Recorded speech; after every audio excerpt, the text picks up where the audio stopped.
Vitajte v Storybrooku. Čo ak by Snehulienku nikdy nepoboskal jej princ? Čo keby vlk nikdy nestretol červenú čiapočku? Toto nie je obyčajná kniha. Čo ak by sa všetko, čo poznáte z čítania kníh, Ty by si to mala vedieť najlepšie. A to prečo? zmenilo?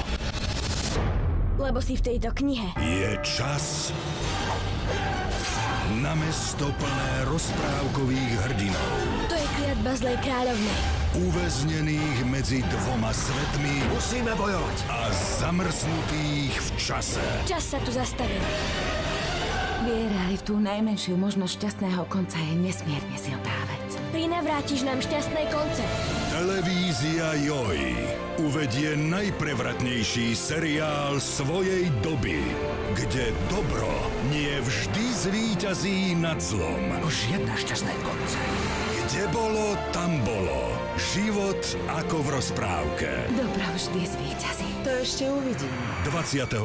októbra iba na Jojke.